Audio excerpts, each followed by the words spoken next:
तो जय श्री राम दोस्तों, कैसे आप सब लोग। स्वागत है आप सभी का मेरे नए वीडियो में। तो दोस्तों, जैसा कि आप सब लोग जानते हैं कि आज 9 जून है और 9 जून को आज प्रधानमंत्री जी हमारे तीसरे कार्यकाल के लिए शपथ लेने वाले हैं।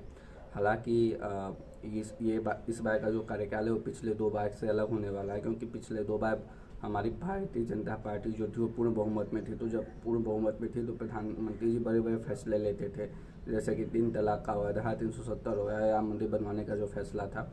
ये सारे फैसले देखिए, लोकतंत्र में कोई भी पार्टी अगर बहुमत में होती है, सिंगल पार्टी, जैसे कि अगर उनका गठबंधन है एनडीए तो भी बहुमत में, लेकिन बीजेपी अगर बहुमत में होती है तो वो बड़े डिसीजन लेने से नहीं हिचकिचाती है और ये देश के लिए भी अच्छा होता है।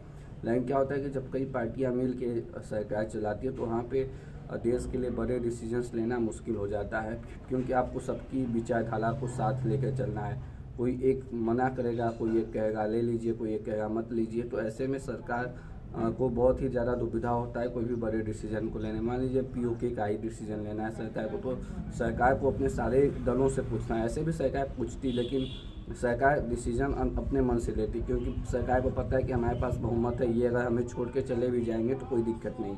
लेकिन अब क्या है कि अब पता है कि अगर मैंने इनकी बात नहीं सुनी और ये छोड़ के चले गए तो हमारी सरकार गिर जाएगी और फिर हम मतलब सत्ता से हट जाएंगे।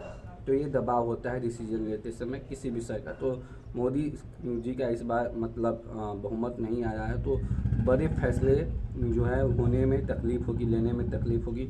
लेकिन देखना दिलचस्प होगा कि किस तरीके से गठबंधन की सरकार चलाते हैं, क्योंकि इससे पहले अटल बिहारी वाजपेयी जी गठबंधन की सरकार चला चुके हैं। अटल बिहारी वाजपेयी जी ने 24 पार्टियों को लेकर एक साथ सरकार चलाई थी, 5 साल पूरे भी किए थे अटल बिहारी वाजपेयी जी ने अपनी कार्यकाल के।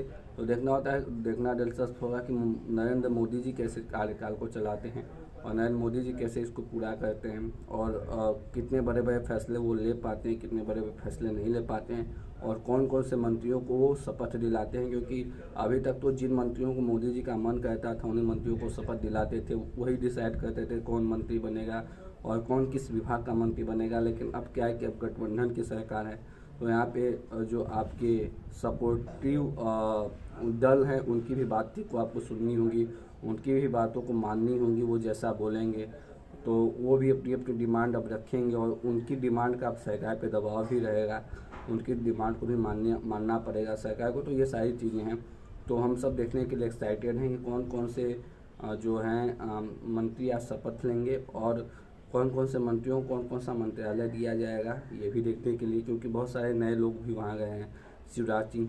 जैसे कि शिवराज सिंह चौहान जैसे लोग हैं जो कि पहली बार केंद्र में गए हैं, तो उन्हें क्या केंद्र सरकार जिम्मेदारी देगी देखने के मतलब बहुत ही ज़्यादा एक तरीके से कह सकते हैं कि एक मंत्रिमंडल का गठन बहुत ही ज़्यादा अच्छा होना चाहिए, तभी कोई देश विकास करेगा। तो आइए हम सब आज शाम को 7:15 पे नरेंद्र मोदी जी की जो नरेंद्र मोदी जी एनडीए के सारे लोग वहाँ पे मौजूद होंगे। देश के सभी लगभग बड़े लोग वहाँ पे मौजूद होते हैं जब कोई भी सरकार शपथ लेती है। नरेंद्र मोदी जी ने सरकार बनाने का दावा पेश कर दिया है।